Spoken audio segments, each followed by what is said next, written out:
Miss for a dollar, who seems like a terrible person? Oh my God, I can't say the first person that came to mind. No, say it. I guess no, I can't say Say it. No, I'd be honest. Say it! The answer is Leah Remini!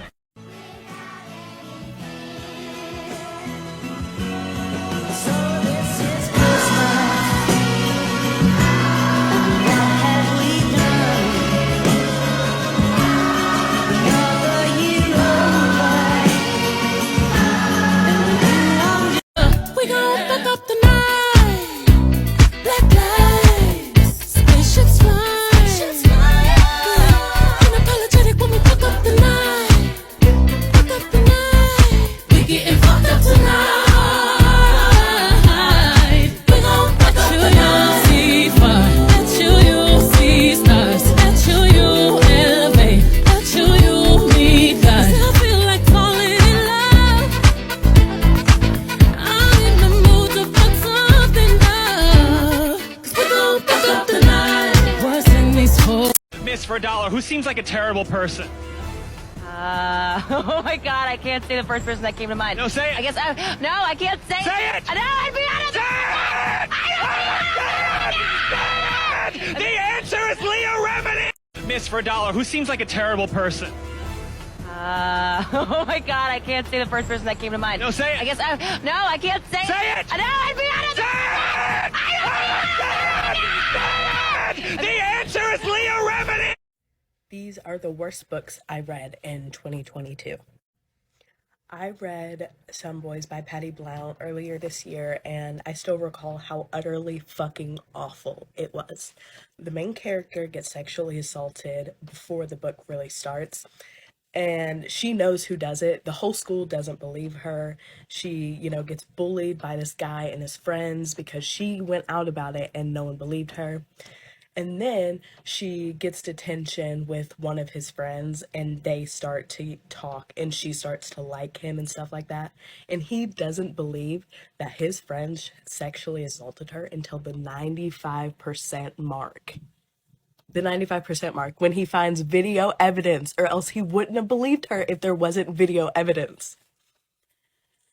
I just please, I don't know why I didn't DNF it immediately, but I was like, there's no way she's gonna end up with him, right? I was wrong. She stays with him. Next is 1,000 Boy Kisses by Tilly Cole. This is gonna surprise a lot of people because everyone loves it. They give it 5 stars because it makes them cry. It made me cry too because I finished it and it was very sad. But Rune, the love interest, extremely misogynistic. He's supposed to hate everyone but her, but no, he just makes fun of other girls and thinks they're ugly and thinks they don't amount to the main love interest or the main girl. The main girl is dying. She's there, but just the amount of misogyny that Rune spews ruined the book for me. It's giving Wattpad in the absolute worst way possible. And this comes to a shock to absolutely nobody, but November 9 by Colleen Hoover. She ruined my birthday. It was supposed to be me day, but no, now it's their day. And honestly, they can have it because I'd rather die than share the same birthday as this book title. Okay, I'm kidding a little bit, but it was bad. Honestly, it was bad. How could she forgive him for literally setting fire to her house and causing her burn scars and lying to her for 4+ years? 4 years. Yeah, no, I'd murder him.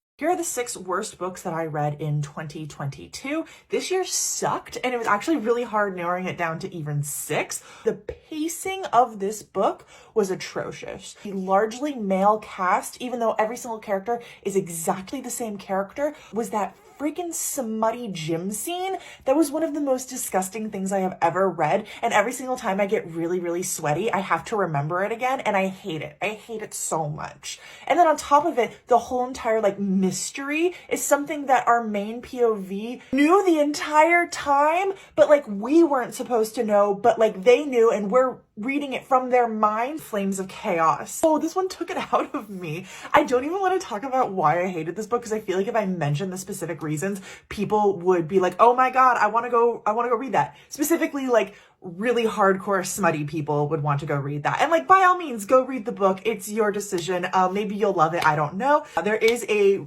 review on Goodreads. If I can find it, I'll put it here, which basically was the quintessential, this is why I hated this book. A Little Life. I know a lot of people love this book and I don't understand why, because it is ableist, it is harmful, it is homophobic. The book is so long and there was no need for it to be that long. But like, the author wasn't talking about pain and disability in a way to bring light to the subject.